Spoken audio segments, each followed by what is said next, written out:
অনেক লোক আছে নিজেকে খুব শিয়ানা মনে করে, স্বামী হয়ে বউর তারিফ করতে রাজি না, বউ হয়ে স্বামীর তারিফ করতে। দাম্পত্য জীবনের সুখের জন্য একে অন্যের তারিফ করার কোনো বিকল্প নাই। প্রিয় নবী সাল্লাল্লাহু আলাইহি সাল্লাম তার স্ত্রীদের তারিফ করতেন, প্রশংসা করতেন।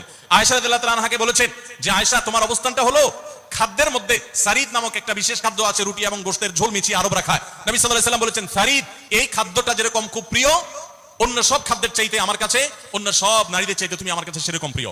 আপনারা জানেন স্বামী স্ত্রী একে অন্যের সাথে মিথ্যা কথা বলা, বউয়ের সাথে মিথ্যা কথা বলা, মিথ্যা কথা বলে সব ধরনের মিথ্যা কথা না, পামপট্টিমূলক মিথ্যা কথা বলা, প্রশংসামূলক মিথ্যা কথা বলা, এটা জায়েজ আছে। মিথ্যা কথা বলা কোথাও কিন্তু জায়েজ নাই। মিথ্যা কথা বলা ইসলামে জঘন্য অপরাধ। কিন্তু স্বামী স্ত্রী পরস্পরের সাথে প্রশংসামূলক, যেটাকে সহজ বাংলায় পামপট্টি বললাম, এই পামপট্টিমূলক বা প্রশংসামূলক মিথ্যা কথা বলা জায়েজ আছে। কিরকম? আবার এটা যাই এখন থেকে বাজার থেকে 500 টাকার কাপড় নিয়ে যায় বলেন 2000 টাকা দিয়ে কিনছি, এটা কিন্তু জায়েজ নাই। কেন জায়েজ নাই?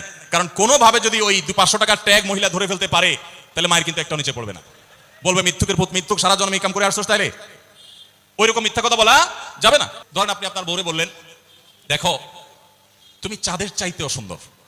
কিসের চাইতে সুন্দর? ভাই চাঁদের চাইতে উজ্জ্বল মানুষ হয় সম্ভব? দা মিথ্যা কথা না? কিন্তু এই মিথ্যা কথা বলা কি আছে? জায়েজ আছে।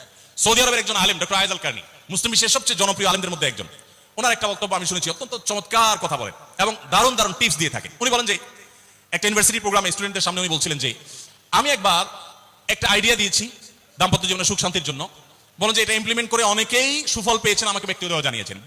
টিপসটা কি? টিপসটা হলো উনি বলেন যে বাসায় ঢুকে মাঝে মধ্যে, সবসময় করলে আবার মাইর খাবেন, যখন দেখবেন বউয়ের মুড টুট ভালো আছে, বাসায় ঢুকে আস্তে করে লাইটের সুইচটা অফ করে দিবেন। তখন বলবো কি ব্যাপার, লাইট বন্ধ করলা কেন? তখন বলবেন যে দেখো বাসায় আসলে তোমার চেহারার উজ্জ্বলতা থাকলে আর এই লাইটের দরকার হয় না। মহিলা ধরে ফেলবে যে আপনি পাম্পটি দিচ্ছেন, বাতাস দিচ্ছেন, কিন্তু পাম্প যাকে দেন সে যতই বুঝুক না কেন, কিছু না কিছু কাজ হয়, কিছু না কিছু। একেবারে শতভাগ যদি বুঝে কাউকে প্রশংসা করছেন, সে বুঝে, তারপরে সে একটু খুশি হয়, ভালো লাগে। তো উনি বললেন যে শরবত বানায় আনছে বউয়ে, তখন বলবেন যে দেখো চিনি দিও না, চিনি দিও না। তারপর বউরে বলবেন যে আঙ্গুলটা একটু চুবাই দাও। কেন? কারণ তুমি আঙ্গুলটা চুবাই দিলে ওটা চিনি চেয়ে বেশি মিষ্টি লাগে।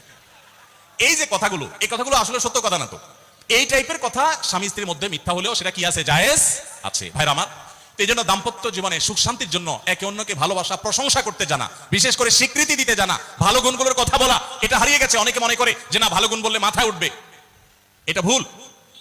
মাথায় উঠবে সেটা ব্যালেন্স করার জন্য আপনাকে অন্য কাজ করতে হবে, কিন্তু তাহলে প্রশংসা করতে কার্পণ্য করা যাবে না।